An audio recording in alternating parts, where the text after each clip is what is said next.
Hello achievers, I am Priyanshi Jain and I will be teaching you biology on this channel.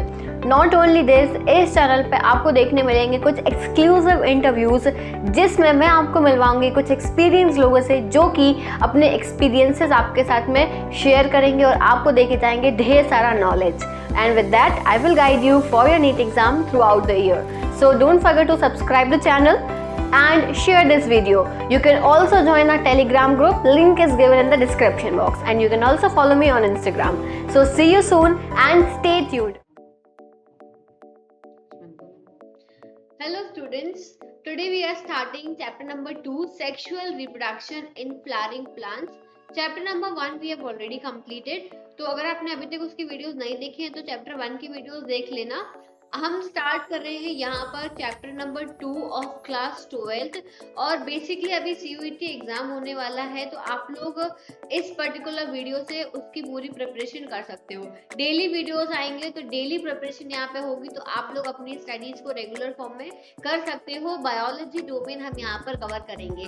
तो सबसे पहला topic जो हम आज पढ़ेंगे it is structure and part of flower. ठीक है, तो सबसे पहले तो बात आती है that what is angiosperm. Angiosperm क्या है? तो सिंपल सी बात है, एंजियोस्पर्म यानी कि फ्लावरिंग प्लांट्स. फ्लावरिंग प्लांट्स को हम एंजियोस्पर्म बोलते हैं. जिस भी प्लांट में फ्लावर हो रहा है all plants are flowering plants. जिनमें भी आपको फ्लावर्स दिख रहे हैं उन्हें हम एंजियोस्पर्म बोलेंगे. ठीक है, और जो सेक्सुअली रिप्रोड्यूस करते हैं उन्हें हम बोलते हैं एंजियोस्पर्म. क्लियर है? और फ्लावर्स की जो flowers are the site of sexual reproduction. Flowers क्या है? सेक्सुअल रिप्रोडक्शन का साइट होते हैं. यहाँ पर ही फ्लावर्स के अंदर ही रिप्रोडक्शन होता है. And one more thing, flowers are modified condensed reproductive shoot. ये कंडेंस्ड रिप्रोडक्टिव शूट होती है. ठीक है, फ्लावर्स को ही ये बोला जाता है. तो ये कई बार पूछ लेते हैं कि कंडेंस्ड रिप्रोडक्टिव शूट क्या है. तो इट इज द मॉडिफाइड, मतलब flower is the modified version of condensed modified shoot. ठीक है, अब हम जब स्ट्रक्चर देखते हैं फ्लावर का तो आप देखो सबसे पहले यहाँ पर आता है ये टॉप पे स्टिग्मा.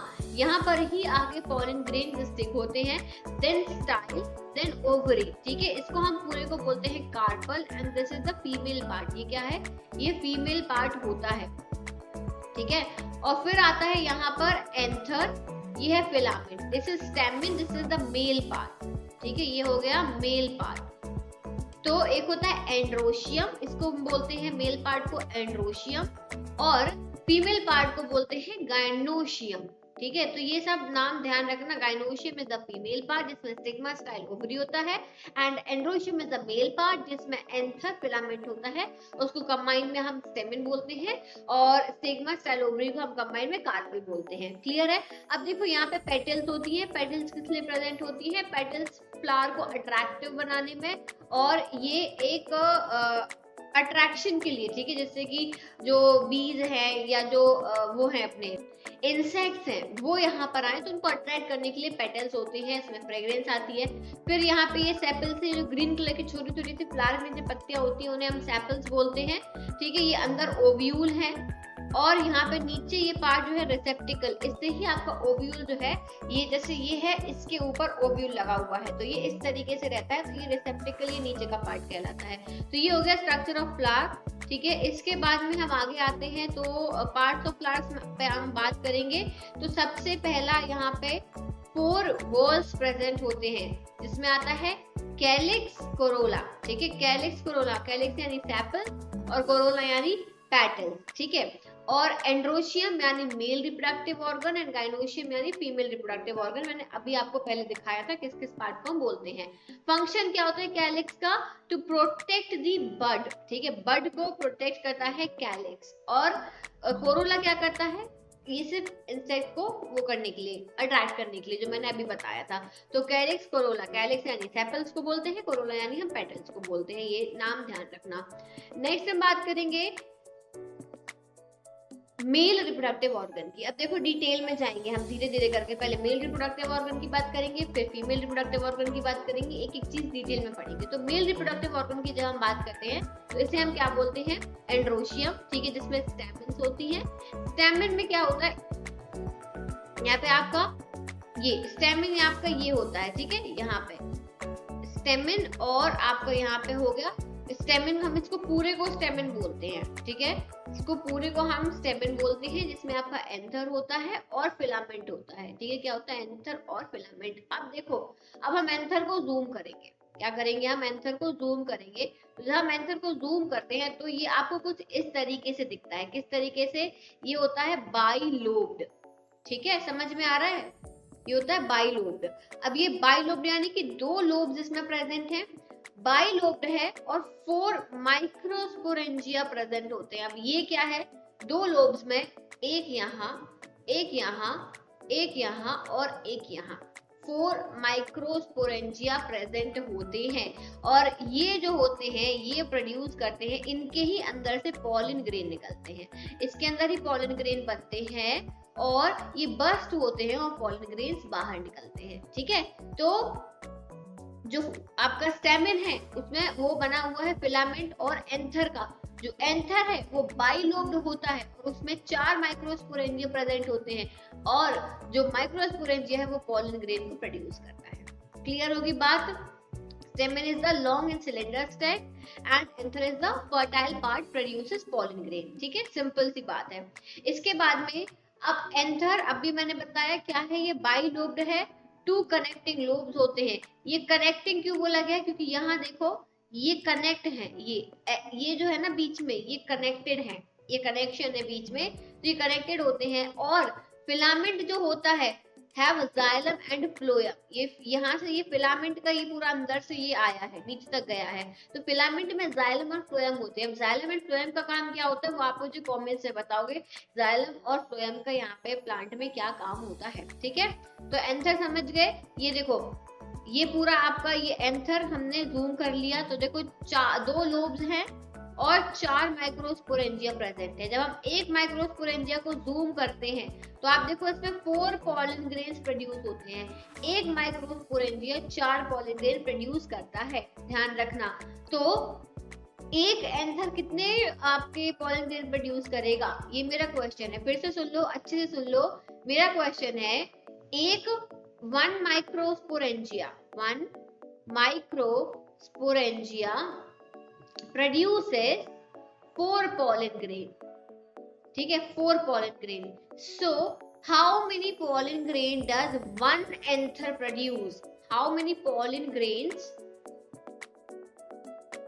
does 1 anther produces? ठीक है, 1 anther produces, ये क्वेश्चन है, तो इसका भी आप लोग आंसर मुझे कमेंट्स में दोगे, ठीक है। अब देखो एंथर में फिर हमने बात करी, यहाँ फिलामेंट जो है, यहाँ पे जो 1 नंबर पे है ये फिलामेंट है, ये कनेक्शन है, तो ये फिलामेंट में जाइलम एंड फ्लोएम है, वेस्कुलर बंडल्स प्रेजेंट है, इनका क्या वर्क होता है ये भी आप बताओगे। फिर है सेकंड एपिडर्मिस, ये लेयर है, ये क्या है, एक लेयर है एपिडर्मिस। थर्ड है फिब्रस लेयर, ये जो बीच में लेयर दिख रही है this is fibrous layer. Fourth है टैपेटम, ठीक है, अंदर क्या है टैपेटम प्रेजेंट है। और फिफ्थ अंदर आ गया आपका यहाँ पे पॉलिन, ये पॉलिन्स हो गए 5th नंबर पे। देखो यहाँ अब ये इसमें पॉलिन्स होते हैं, ये तो समझ गए आप लोग। इसके बाद में ईच एंथर लोब, मतलब एक लोब अगर हम ले लें, हर लोब में 2 थीका है, एक थीका और 2 थीका, 1 and 2। हर थीका के अंदर यहाँ पर आपका क्या प्रेजेंट है, 1 माइक्रोस्पोरेंजिया, ठीक है, हर थीका में 1 माइक्रोस्पोरेंजिया प्रेजेंट है, इसके अंदर माइक्रोस्पोरेंजिया प्रेजेंट है। अब यहाँ पे आपका बनता है क्या, स्पोर्स, पॉलिन्स, ठीक है, इसके अंदर आपके बनते हैं पॉलिन्स। तो ये हो गया एंथर लोब, ठीक है। Each lobe has what, 1 theca, 2 theca, sorry 1 theca and 2 theca, ठीक है, 2 थीका होते हैं। हर थीका के अंदर एक माइक्रोस्पोरेंजिया प्रेजेंट होता है और इसी माइक्रोस्पोरेंजिया में आपका पॉलन ग्रेन प्रोड्यूस होता है। That means that anther is, अब एंथर क्या हो गया, टेट्रास्पोरोजिनेट। टेट्रा क्यों, 1 2 3 4, टेट्रास्पोरोजिनेट होता है, ठीक है, बात समझ में आ गई। नाउ नेक्स्ट, अब हम माइक्रोस्पोरेंजिया के स्ट्रक्चर की बात करेंगे। अब माइक्रोस्पोरेंजिया का स्ट्रक्चर कैसा होता है, ठीक है, देखो structure of microsporangia. Now some hypodermal cells in each lobe becomes prominent अब यहाँ पे आउटर वॉल की जब हम बात करते हैं, माइक्रोस्पोरेंजिया के आउटर वॉल की जब हम बात करते हैं, तो 3 to 4 layer of anther wall present होती है। सबसे पहला आउटर लेयर में एंथर वॉल प्रेजेंट है। अब ये एक एक करके 3 से 4 लेयर है। तो जो आउटर मोस्ट लेयर है, ठीक है, ये जो आउटर मोस्ट लेयर है ये होती है कौन सी, इसको हम बोलते हैं epidermis. This is known as epidermis, इसको हम एपिडर्मिस बोलते हैं। Inner layer is endothecium. Inner layer क्या होती है, इसके अंदर जो लेयर होती है दिस इज एंडोथीसियम, लिख देते हैं एंडोथीसियम, ठीक है। इसके बाद में मिडिल लेयर्स आती है। कुछ क्या आती है यहाँ पे, मिडिल लेयर्स आती है, 1 2 3, कितनी मिडिल लेयर्स हो सकती है, मिडिल लेयर्स आती है। और फिर इनर मोस्ट जो मिडिल लेयर आती है दैट इज टैपेटम। कौन सी लेयर आती है अंदर, अंदर आती है टैपेटम, ठीक है। अंदर कौन सी लेयर आ रही है, अंदर टैपेटम लेयर आती है, उसको हम लिख देंगे टैपेटम। समझ गए बात को, एपिडर्मिस, एंडोथीसियम, 3-4 मिडिल लेयर्स, और फिर उसके बाद में आ जाती है टैपेटम, इनर मोस्ट लेयर, जो स्पोरोजेनियस सेल्स को कवर कर रही है। समझ में आ गया, ये होता है स्पोरेंजिया का स्ट्रक्चर, ठीक है। अब माइक्रोस्पोरेंजिया के अंदर माइक्रोस्पोरोजेनेसिस ये प्रोसेस चलती है। What is microsporogenesis? Microsporogenesis is the formation of microspore from microspore mother cells through meiosis is called microsporogenesis। यानी कि ये आपका एंथर है, इसके अंदर आपका यहाँ पे माइक्रोस्पोरेंजिया प्रेजेंट है। इसके अंदर पॉलन कैसे बनेंगे, तो एक प्रोसेस होती है बनने की जिसको हम माइक्रोस्पोरोजेनेसिस बोलते हैं, ठीक है। ये माइक्रोस्पोरोजेनेसिस कहला गया। अब जो टैपेटम लेयर होती है it is the inner most wall. ये मैंने अभी बताया कि सबसे अंदर की वॉल होती है, और यहाँ पे ये वॉल ना मम्मी का काम करती है, यानी कि टैपेटम लेयर माँ है किसकी, स्पोर्स की। पूरा प्रोटेक्शन करेगी, खाना देगी, ध्यान रखेगी, टाइम टू टाइम हर चीज प्रोवाइड करेगी, ठीक है। तो ये टैपेटम क्या है, tapetum is the mother of spores, ठीक है, ये बोल लो। Now cells have dense cytoplasm, generally have more than 1 nucleus, ठीक है, एक से ज्यादा न्यूक्लियस होता है। nourishes the developing pollen grain। ये टैपेटम के बारे में दिया है एक्चुअली में, इनर मोस्ट लेयर है, डेंस साइटोप्लाज्म होता है, एक से ज्यादा न्यूक्लियस होता है, और पोलन ग्रेन्स को नरिश करती है। तो मदर का काम क्या होता है, नरिशमेंट प्रोवाइड करना बेबी को। So same as tapetum, tapetum का भी यही काम है कि पोलन ग्रेन्स उसके बच्चे हैं तो वो उसको नरिशमेंट प्रोवाइड करेंगे, ठीक है, समझ में आ गया। नेक्स्ट बात करेंगे, अब हम यहाँ पे देखो, अब समझना जरा, यहाँ पे एक बहुत इंपॉर्टेंट चीज बताने वाली हूँ। अब होती है microspore mother cell. Microspore mother cell मतलब कि जहाँ पे MMC इसको शॉर्ट में बोलते हैं, ये आपका ये था, ठीक है। This is microspore mother cell जिसके अंदर माइक्रोस्पोर्स बन रही है। तो माइक्रोस्पोर मदर सेल हमेशा 2n फॉर्म में प्रेजेंट होती है। किस फॉर्म में, 2n। अब इसमें हुआ meiosis, meiosis mitosis 11th class में पढ़ा होगा। इसमें हुआ मियोसिस, और मियोसिस हुआ तो बना यहाँ पे माइक्रोस्पोर। क्या बना यहाँ पे, माइक्रोस्पोर, जो n फॉर्म में है। क्या बन गया, माइक्रोस्पोर, ठीक है। और यही माइक्रोस्पोर बनता है पोलन ग्रेन। क्या बन गया, ये पोलन ग्रेन। समझ में आ गया, तो ये चीज ध्यान रखना। माइक्रोस्पोर मदर सेल के अंदर मियोसिस होता है, माइक्रोस्पोर बनता है, then this microspore is converted into pollen. Simple. Next, अब पोलन ग्रेन क्या है, पोलन ग्रेन कुछ भी नहीं है। पोलन ग्रेन वही जो स्पोर अंदर फॉर्म हुआ है वो पोलन ग्रेन है। पोलन ग्रेन में यहाँ पर आपका 2 वॉल्स होती हैं, 2 outer walls, exine and intine, ठीक है। एक्साइन आउटर वॉल है, इंटाइन इनर वॉल है। Exine is the mass of sporopollenin. अब आपको पता होगा कि पोलन ग्रेन जो होता है ये बहुत हार्ड सब्सटेंस होता है। कितनी भी हीट लग जाए, कितनी भी बारिश हो जाए, कितनी भी ठंड पड़ जाए, कुछ भी हो जाए, पर ये कभी भी पोलन ग्रेन डिस्ट्रॉय नहीं होता है। क्यों, क्योंकि इसकी जो ये आउटर वॉल होती है, ये इसकी जो आउटर वॉल होती है ये बनी होती है हार्डेस्ट नेचुरल सब्सटेंस से, जिसे हम बोलते हैं स्पोरोपोलेनिन। किससे बनी होती है, exine, sporopollenin, and this is the hardest substance, hardest natural substance, ठीक है। अब जो इंटाइन होती है, it is made up of cellulose and pectin. किससे बनी है ये? सेल्यूलोज एंड पैक्टिन की बनी हुई होती है।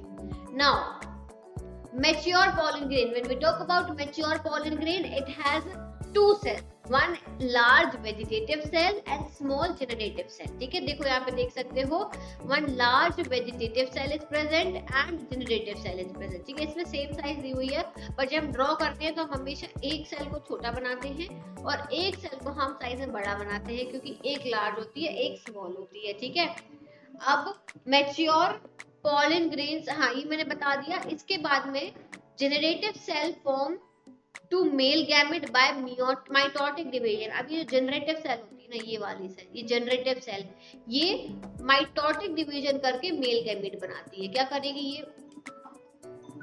माइटोटिक डिवीजन करके यहाँ पे ये बनाएगी male gamete. Clear? Male gamete बनाएगी। अब यहाँ पे पॉलन ग्रेन्स शेड इन 2 सेल्ड और 3 सेल्ड स्टेज, मतलब जो पॉलन ग्रेन निकलते हैं वो 2 सेल्ड या फिर 3 सेल्ड स्टेज में निकलते हैं। वो मैं आपको अभी समझाऊंगी, बस समझ लो कि ठीक है 2 सेल्ड और 3 सेल्ड स्टेज में होते हैं। पॉलन ग्रेन की स्टडी को हम बोलते हैं पॉलिनोलॉजी। क्या बोलते हैं हम? पॉलिनोलॉजी बोलते हैं। क्लियर है? जो समझ में नहीं आ रहा है कोई दिक्कत नहीं है, मुझसे आप कमेंट सेक्शन में पूछना। अभी ये चैप्टर चलेगा तो मैं आपको बीच में जितने भी डाउट्स होंगे सब क्लियर कर दिया होंगे, कोई टेंशन वाली बात नहीं है। टेलीग्राम ग्रुप को ज्वाइन कर लेना ध्यान से। ठीक है, जो भी अपडेट होता है एग्जाम्स के रिगार्डिंग, सीयूईटी के रिगार्डिंग या किसी भी चीज के रिगार्डिंग वो मैं वहीं देती हूँ, साथ ही में नोट्स, बुक्स सब कुछ वही शेयर करती हूँ। ठीक है, तो वही मैंने जो भी बताया, पॉलन ग्रेन की 2 लेयर होती हैं, outer exine, inner intine. Outer जो होती है वो स्पोरोपोलिन की बनी होती है और sporopollenin is absent in germ pore. Germ pore होता है ना, यहाँ पे पॉलन ग्रेन है, यहाँ पे एक जर्म पोर प्रेजेंट था, ये वाला एरिया यहाँ नहीं होती है, बाकी में होती है।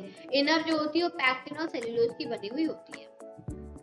नेक्स्ट, ये मैं बाद में समझाऊंगी, ये वाली चीज मैं आपको बाद में समझाऊंगी, नहीं तो भी कंफ्यूज हो जाओगे। जब मैं आपको डबल फर्टिलाइजेशन पढ़ाऊंगी ना तब वो कॉन्सेप्ट समझाऊंगी, अभी उसको छोड़ दो। तो देखो वेजिटेटिव सेल मैंने बताया था कि कैसी होती है, बिगर, अबंडेंट फूड रिजर्व होता है और इररेगुलर शेप्ड न्यूक्लियस प्रेजेंट होता है। जो जनरेटिव सेल होती है स्मॉल होती है, स्पिंडल शेप्ड होती है, डेंस साइटोप्लाज्म होता है और एक ही न्यूक्लियस प्रेजेंट होता है। ठीक है, next, pollen grains are shed by 2 stage और 3 स्टेज में, 3 सेल स्टेज में शेड होते हैं पॉलन ग्रेन। अभी 2 सेल और 3 सेल क्या है वो मैं आपको बाद में समझाऊंगी, बस इतना जान बस।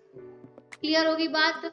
अब क्या है आगे, पॉलन ग्रेन एलर्जी होती है। देखो बहुत लोगों को पॉलन ग्रेन की जो एक क्या बोलते हैं, अगर आपको पता हो तो, एक जगह होती है, एक पेड़ होता है, उसमें क्या होता है हवा चलती है तो पूरा पॉलन ग्रेन की बारिश होने लगती है, ऐसे येलो रेन बोलते हैं उसको, येलो रेन होने लगती है। तो बहुत लोगों को पॉलन ग्रेन से एलर्जी होती है, क्योंकि ये जो पॉलन ग्रेन्स होते हैं ना, ये क्रोनिक रेस्पिरेटरी डिसऑर्डर्स कॉज कर सकते हैं, ये नाम के थ्रू अंदर जाएंगे, बहुत सारे डिसीज कॉज कर सकते हैं।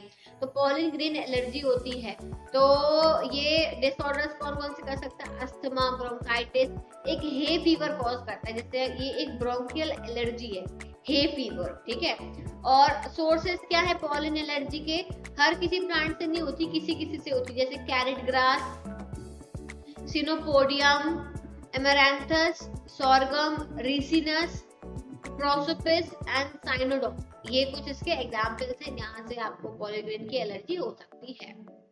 अब इसके यूजेस भी होते हैं भाई, पॉलन ग्रेन बहुत यूजफुल चीज है तो इसके यूजेस भी होते हैं। न्यूट्रिएंट्स में रिच होता है तो इसके टैबलेट्स बनते हैं, साइरप्स बनते हैं, जो कि फूड सप्लीमेंट्स के तौर पर लिए जाते हैं।